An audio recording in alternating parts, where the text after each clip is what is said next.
Hello everybody, this is Aaron, and this is a second thought video, I guess. I got a couple games in this weekend. I didn't get any battle reports filmed. I tried, but the footage didn't turn out the way I wanted, so I'm going to have to look at how I'm recording and determine, how I want to continue with that. So I'm not sure how I want to do the battle reports. I tried doing like turn recaps, but I guess I didn't go into much detail, so they ended up being like 20-second clips, and all in all, the only video I shot only ended up being like 3.5 minutes, and it didn't turn out very well. So I didn't even compile it. I was looking at the clips, and it didn't turn out well. I'm gonna look at it more and try again this weekend, but I just wanted to kind of give a rough thought about some choices that I took, and what I think of them after I've gotten to play with it, and what I think the army needs. So, okay. So, my army, we were playing, we have a 40K league, and this was, it's an escalation league. It's 300 points per month for 6 months. This was our 4th month, so they were 1,200 point armies. So, it's a weird point level. I wasn't able to take near as much as I wanted. But okay. So, in HQ, I had a winged hive tyrant with 2 sets of devourers, of course, with 2 psychic powers. I don't know why I said that. He's Psychic Master level 2. Of course he had 2 psychic powers. Anyway, elites, I had 2 lone zoanthropes, 2 groups of 1. And I had 2 venomthropes. Now, the reason is because I thought I needed more synapse. In 1,200 points, I was able to hide the zoanthropes fairly well, and they survived with that 3-up invuln. There just wasn't a whole lot to kill them at 1,200, so because there were other targets. The 2 venomthropes, they were, a given. I had to put them in the list. Troops, I ran a group of 3 warriors for synapse and backfield kind of help. I ran and there were 3 of them, and I ran 2 death spitters and barbed strangler. And I also in troops ran 2 groups of 20 termagants with 10 flesh boars and 10 devourers. I really like the fact that you can you can split that up now. That you can have some devourers in with some of the flesh boars. So that was troops. Heavy support or fast attack, I had a harpy with twin linked devourer or twin linked venom cannon. I really wanted a harpy, or not a harpy. I really wanted a hive crone to try it, but I couldn't really make the points happen without sacrificing something else that I thought I needed, and I knew I wanted a second flyer, so I just took the harpy mainly to try it out, and because I really wanted a second flyer without having to sacrifice more devourers or something like that. I would have had to give up 4 devourers to upgrade to the crone. But anyway, and then in heavy support, I had an exocrine and 3 biovores. So, what did I think of these things? Well, let me just say that I came up against a Tau player that was playing Farsight. Now, only 1 Riptide, so not as bad. And I came up against a White Scars player, and the White Scars player was running Khan on Moondraken, 4 squads of bikers, one of which had 4 bikers and an attack bike, and he had Meltas. That was a Melta squad with a multi-Melta on the attack bike. The other 3 were 5-man squads with combi grav on the sergeant and 2 grav guns on bikers. So yeah, that was rough. And then he had 2 Storm Talons with the anti-air missiles and 2 Thunderfires. So that was like a list that was like, oh, Tyranids with monsters. There you go. Not a, and oh look, Thunderfires. So you got cover, and you have Termagants. No, you don't. Whatever.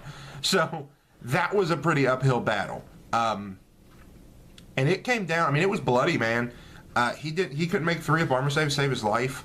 And, devouring gaunts against an army that's, he infiltrated and I stole.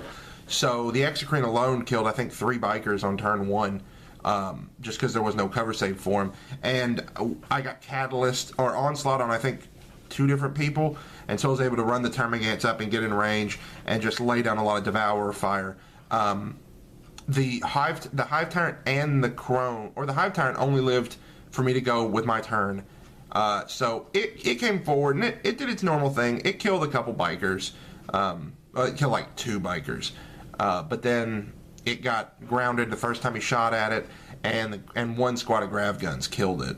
So, you know, I kind of expected that. And the Harpy lived long enough for his second turn for the, because I started him on the field. That was a risky move, but I wanted to get him on turn 1. But I had him behind, I had him way in the back, and he was within range of the Venom Throw, so he was going to have a 3-up cover. And we got night fighting, so I was pretty comfortable with the fact that he was going to live. Same thing with the Hive Tyrant. Those were both in range of the Venom Throws. So, now, as soon as those flyers came in, they got destroyed. I mean, he got destroyed, so I didn't have hardly any anti-air after that. I think the Exocrine managed to kill one of the flyers. Oh, no, he didn't kill him. I hit him once and pinned, but got like a velocity lock or something. At the end of the game on that one, he had 3 bikers, the 2 flyers, and the 2 thunderfires left, because I could not, for the life of me, kill those thunderfire cannons. And all I had left was like the Exocrine. I had the Exocrine left, 1 Zoanthrope, and 1 of the 2 Venom Thropes left. Every time he shot at the Venom Thropes with like the thunderfire cannons, it scattered off, and he couldn't make a 3-up save. So I was able to mainly kill his bikers with the Devourers. I mean, yeah, they need 4s to hit and 5s to wound, but it's a lot of shots for not a lot of points. So, okay. So that was that game. If you're coming up against White Scars, your Biovores are going to be near worthless, just because you need 5s to wound, and they get their armor save. And there's not a lot of models. The Exocrine, amazing. But other than that, I really didn't get a feel for anything in that game, except how to pick up models. But I already knew how to do that. So then let me get some more light here. There we go. That's better. Okay, so against the Tau army, he had, I'm trying to remember, he had Farsight and 3 crisis suits. I don't remember how the crisis suits were equipped. Mostly plasma, I think, though. Yeah, mostly plasma. And then he had a lone crisis suit that's kind of geared out towards killing hordes, which, unfortunate. Then he had a group Pathfinders, sniper drone team, 1 Riptide. The Riptide had, I think the invulnerable save, and trying to remember the Skyfire and Interceptor. So he had that, and then he had Kroot, 2 groups of Kroot, because the way he runs it, the infiltrating helps. It's kind of an in-your-face Tau army, which is kind of fun, kind of weird, but I appreciate it because he has fun playing it, and it's not crazy. It's not crazy overpowered. So the problem with that game is his reserves. They didn't come in. I mean, I think Farsight didn't come down until turn 4, and the other Crisis didn't come down until turn 3. First turn, though, he got first turn and annihilated my Biovores because they were just really threatening the way his army was built. So they got killed. The Exocrine almost died. But other than that, I mean, against him, with the way his army was built, I kept both of the... when I knew he got first turn, I kept both the Hive Turn and the Harpy in reserve. And they both came in at the same time. He used a Skyfire Interceptor to shoot at the Hive Tyrant, but didn't manage to get a wound off. Some bad rolling, but he did manage to get a wound off. He did hit me, but I didn't get grounded. So, and I just beelined my Hive Tyrant for the Riptide and managed to, I managed to get there. He jumped back, but due to a really bad jump roll and a really good charge, I was able to get in there on turn 3.